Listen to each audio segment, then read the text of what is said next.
Глибока тріщина в шкільній стіні – не привід для переносу занять до іншої будівлі, вважають батьки учнів 10-ї школи.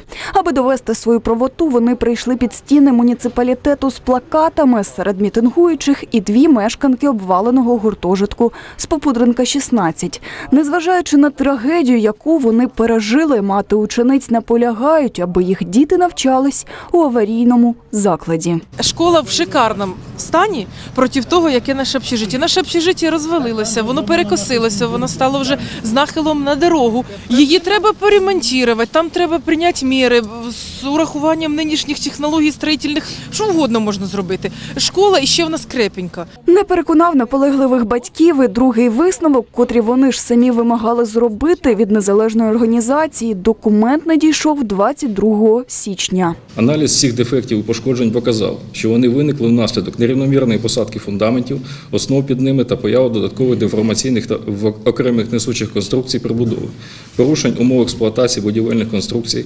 несвоєчасне виявлення аварійних дефектів, їх усунення, проведення ремонтних відновлювальних робіт. Фундаменти та основи під ними, стан конструкції 3. Непридатні до нормальної експлуатації. Дефекти, зазначені в розділі 4.2.1, в разі несвоєчасного проведення робіт можуть спричинити подальшу деформацію. Стіни. Стан конструкцій аварійний. Батьки наполягають, аварійна лише прибудова. Це не така вона аварійна, що вона вже падає, розумієте? Пропонують прибудову туалети відгородити. Навчальний заклад без вбиралень, без кімнат, без туалетів неможливо. В навчальному закладі інших туалетів немає. І знову пропозиція від матерів – встановити біотуалети в одному з класів. Та одразу ця ідея відкидається санітарною службою. Водопостачання та каналізація в школах повинні бути централізованими. Це питання про те, що якщо там передбачається якесь встановлення біотуалетів і так далі. Біотуалети – вони не передбачають підключення каналізаційної системи. Жінки наполягають, що перший і другий експертні висновки невірні, і їх діти можуть навчатися у будівлі. До обговорення долучився міський голова. Я не можу сам на свій розсуд прийняти рішення щодо того, що ми продовжуємо чи не продовжуємо. Я це запитання адресую відповідним експертним установам. Тріщина буде за 5 метрів. Якась балка, там, маятником впаде, не дай Бог щось станеться. Ну, не дай Бог. Ну, далі, ви можете собі просто уявити, що там приб'є якусь дитину?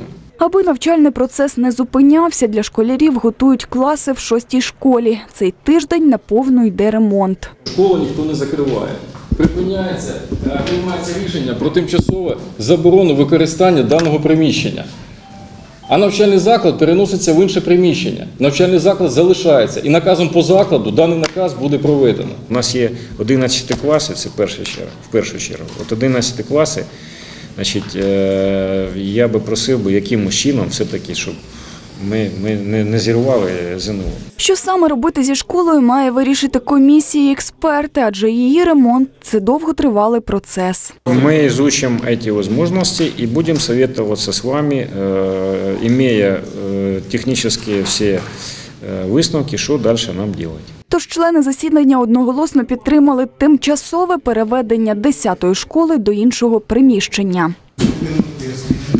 Чернігівської міської загальноосвітньої школи 1-3 ступеню номер 10, організувати освітню діяльність загальноосвітньої школи 1-3 ступеню 10 Чернігівської міської школи в приміщенні Чернігівської загальноосвітньої школи 1-3 ступеня номер 6. В свою чергу батьки наполягають ще на одній експертизі, яку планують зробити своїми силами. 29 січня учні 10-ї ЗНЗ мають піти на навчання до відремонтованих приміщень в 6-й школі.